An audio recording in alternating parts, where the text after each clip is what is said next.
अगर हमारी इतनी कोशिशों के बावजूद हमारा व्रत पूरा नहीं हुआ, इसका मतलब ये है कि नियति चाहती ही नहीं है कि हम वसुधा को अपनी बहू के रूप में स्वीकार करें।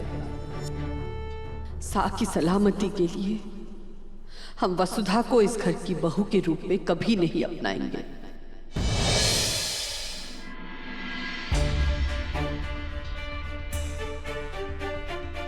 लेकिन दादी साहब, कल जब देवी हुकुम बड़े हुकुम से बात करने के लिए फोन करेंगी तो हम उन्हें क्या जवाब देंगे?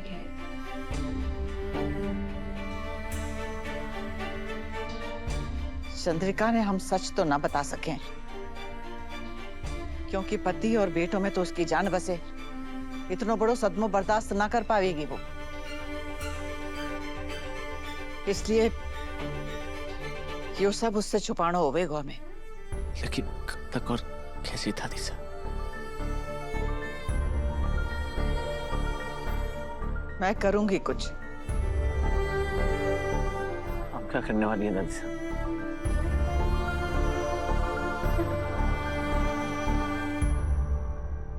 यो मेहमान घर में आने से पहले ही अगर हमारे घर में इतना सब कुछ हो गया, वो अगर सच में इस घर में आ गया ना, तो फिर हम सब तो बर्बाद ही हो जाएंगे।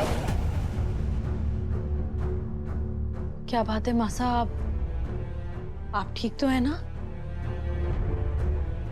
मैं पानी लेके आती हूँ आपके लिए, आप बैठिए।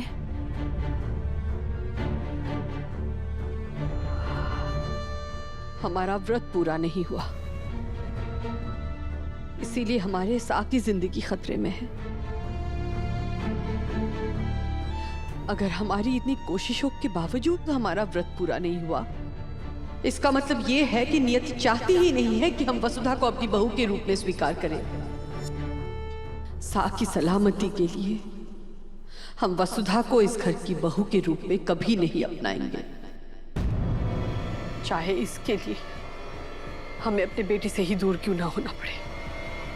वो वसुधा को लेकर कहीं और चला जाए, पर हमारे घर में वसुधा को बड़ी बहू का मान कभी नहीं मिलेगा।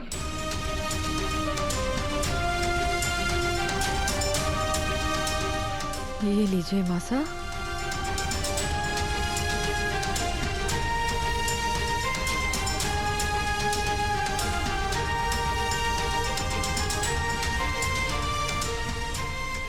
हमें पापा सा का पता जल्द से जल्द लगाना होगा, क्योंकि मासा से सच छुपाना बहुत मुश्किल होने वाला है।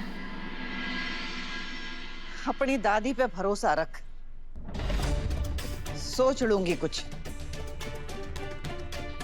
पर बहुरानी ने कुछ न पतो चलना चाहिए।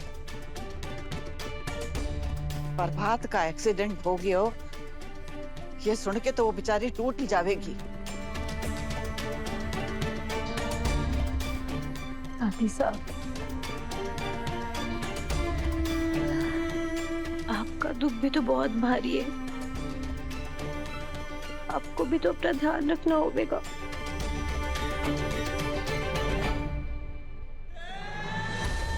मैं बिल्कुल ठीक हूँ छोरी,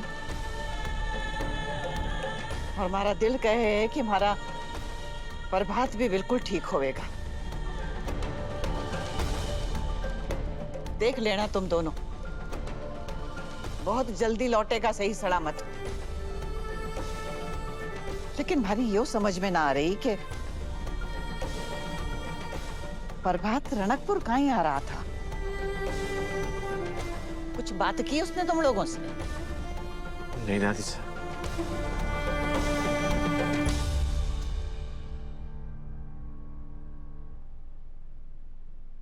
पापा साहब ने बस इतना कहा था कि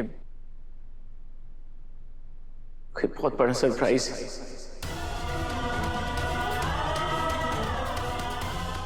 आज की एक काली रात दिवाली से भी ज्यादा रोशनी लेकर आएगी।